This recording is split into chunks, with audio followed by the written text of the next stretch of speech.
മുട്ട ചേർക്കാത്ത ഒരു കേക്ക് റെസിപ്പിയാണെന്ന് നമ്മൾ ഉണ്ടാക്കുന്നുള്ളത്. റാഗിപ്പൊടിയും നമ്മുടെ വീട്ടിലുള്ള ചേരുവകളും മാത്രം മതി നമുക്ക് ഈ കേക്ക് ഉണ്ടാക്കാൻ.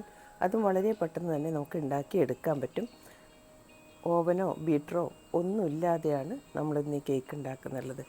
തുടക്കക്കാർക്ക് പോലും വളരെ എളുപ്പത്തിൽ ഉണ്ടാക്കിയെടുക്കാൻ പറ്റുന്ന ഈ ഒരു കേക്ക് നമുക്ക് എങ്ങനെ ഉണ്ടാക്കിയെടുക്കാമെന്ന് നോക്കാം. ആദ്യമായി നമുക്ക് ഒരു കുക്കറാണ് വേണ്ടത്. കുക്കറിൽ ഞാൻ കുറച്ച് കല്ലുപ്പിട്ട് ഇത് ചൂടാവാനായി മാറ്റി വെച്ചിട്ടുണ്ട്. കല്ലുപ്പ് അല്ലെങ്കിൽ പൊടിയുപ്പ് ചേർത്താലും മതി. ഇനി കേക്ക് ഉണ്ടാക്കാനായി ഒരു ബൗളിലേക്ക് 1 കപ്പ് ശർക്കര ചീകിയത് ചേർത്ത് കൊടുക്കുന്നുണ്ട്. 250 ml. പിന്നെ പാല് 125 ml കപ്പിൽ 1 കപ്പ് പാലും 80 ml കപ്പിൽ 1 കപ്പ് തൈരും കൂടി ചേർത്ത് കൊടുക്കുന്നുണ്ട്. ഇനി ഇതിലേക്ക് 1 പിഞ്ച് ഉപ്പും 3-4 ഡ്രോപ്സ് വാനില എക്സ്ട്രാക്റ്റ് കൂടി ചേർത്ത് നന്നായി തന്നെ ഇത് ഒന്ന് മിക്സ് ചെയ്തെടുക്കണം. ഈ ശർക്കര അലിയുന്നത് വരെ വേണം നമ്മളിതൊന്ന് മിക്സ് ചെയ്തെടുക്കാൻ വേണ്ടി. ഇത് നന്നായി മിക്സ് ചെയ്തതിന് ശേഷം ഒന്ന് അരിച്ചെടുത്താൽ ശർക്കരയിൽ പൊടി ഉണ്ടെങ്കിൽ അത് മാറിക്കിട്ടും. ഇനി ഇതിലേക്ക് വേണ്ടത് ഞാൻ ഒലിവ് ഓയിലാണ് ഇവിടെ ചേർത്ത് കൊടുത്തില്ല. നിങ്ങൾക്ക് ഏത് വെജിറ്റബിൾ ഓയിലും എടുക്കാം. 80 ml കപ്പിൽ 1 കപ്പ് ഒലിവ് ഓയിൽ ഞാൻ ചേർത്ത് കൊടുത്തിട്ടുണ്ട്. അതേ കപ്പിൽ പകുതി തേനും കൂടി ഇതിലേക്ക് ചേർത്ത് കൊടുക്കുന്നു. അതായത് 40 ml ആണ്. അതും കൂടി ഇതിലേക്ക് ഒഴിച്ച് ഇനി നമുക്കിതൊന്ന് മിക്സ് ചെയ്തെടുക്കാം. ഇനി ഒരു ബൗളിലേക്ക് റാഗിപ്പൊടി എടുക്കുന്നുണ്ട്. ഇതുപോലെ വടിച്ച് അളന്നിട്ട് വേണം എടുക്കാൻ.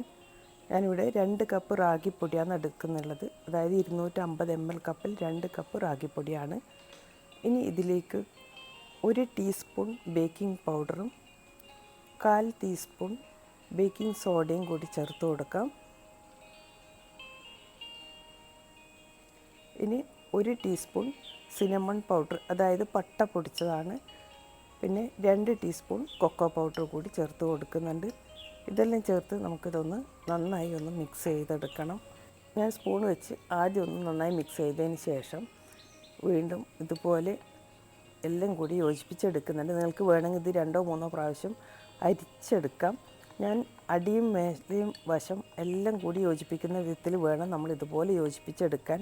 എന്നാൽ മാത്രമേ ഈ ബേക്കിംഗ് സോഡയും ബേക്കിംഗ് പൗഡറും എല്ലാം യോജിച്ച് കിട്ടുള്ളൂ.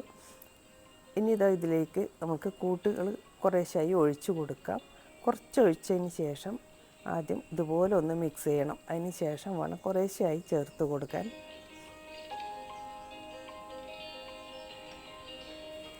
മിക്സ് ചെയ്യുമ്പോൾ നമ്മൾ ഒരേ വശത്തേക്ക് വേണം ഇതുപോലെ മിക്സ് ചെയ്തെടുക്കാൻ. വീഡിയോ കണ്ടുകൊണ്ടിരിക്കുമ്പോൾ നിങ്ങൾക്ക് ഇഷ്ടമാവുന്നുണ്ടെങ്കിൽ ഒന്ന് ലൈക്ക് ചെയ്യാനും സപ്പോർട്ട് ചെയ്യാനും മറക്കല്ലേ.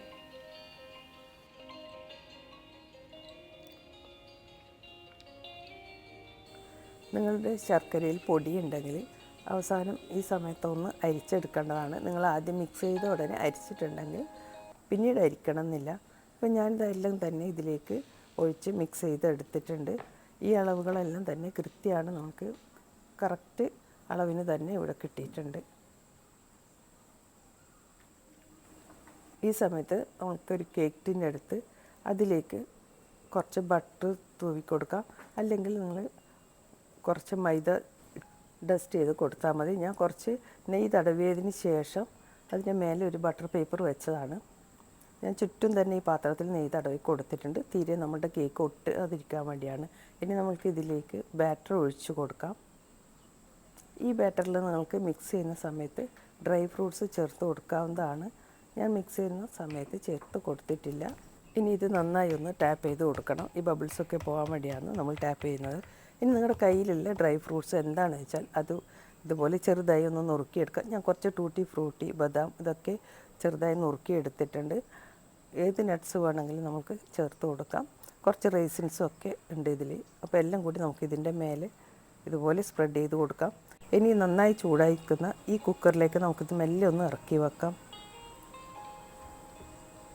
ഇനി ഒരു 30-35 മിനിറ്റ് സമയം നമുക്ക് മീഡിയം ഫ്ലെയിമിൽ ഇത് വേവിച്ചെടുക്കാം. കുക്കർ അടക്കുമ്പം ഇതിൻ്റെ റബ്ബറോ അല്ലെങ്കിൽ വെയിറ്റോ നമ്മൾ ഇടാൻ പാടില്ല. വെയിറ്റ് ഇടാതെ വേണം നമ്മളിത് വേവിച്ചെടുക്കാനായിട്ട്. നമ്മൾ വെച്ച ഉടനെ ഒരു 5 മിനിറ്റ് ഹൈ ഫ്ലെയിമിലും പിന്നെ മീഡിയം ഫ്ലെയിമിലും ആയിരുന്നു ഞാൻ വേവിച്ചെടുത്തത്. ഇപ്പോൾ ഒരു 30 മിനിറ്റ് സമയം കഴിഞ്ഞു. അപ്പോൾ ഞാനിത് തുറന്ന് നോക്കുമ്പോൾ നന്നായി തന്നെ വെന്തിട്ടുണ്ട്. അപ്പോൾ ഓരോരാളുടെയും അടുപ്പിൻ്റെ ആ ചൂടനുസരിച്ചിരിക്കും നമ്മൾ കേക്ക് വേവുന്നത്. അപ്പോൾ നമ്മളിതാ ഇതുപോലെ ഒരു ടൂത്ത് പിക്ക് കൊണ്ട് ഒന്ന് കുത്തി നോക്കിയാൽ മതി കേട്ടോ. അപ്പോൾ കുത്തി നോക്കുമ്പോൾ ഇത് ഒട്ടിപ്പിടിച്ചിട്ടില്ലെങ്കിൽ നന്നായി വെന്തു എന്നർത്ഥം. അതിന് ശേഷം ഇത് നന്നായി തണുക്കണം. തണുത്തതിന് ശേഷം മാത്രമേ നമ്മൾ ഡീമോൾഡ് ചെയ്യാൻ പാടുള്ളൂ. ചൂടോടുകൂടി ഒരിക്കലും ചെയ്യരുത്. അപ്പോൾ നിങ്ങൾ ഇതുവരെ റാഗി കൊണ്ടൊരു കേക്ക് ഉണ്ടാക്കിയില്ലെങ്കിൽ എല്ലാവരും ഉണ്ടാക്കി നോക്കണേ. ഇത്രയേ ഉള്ളൂ ഇന്നത്തെ video. Thank you for watching.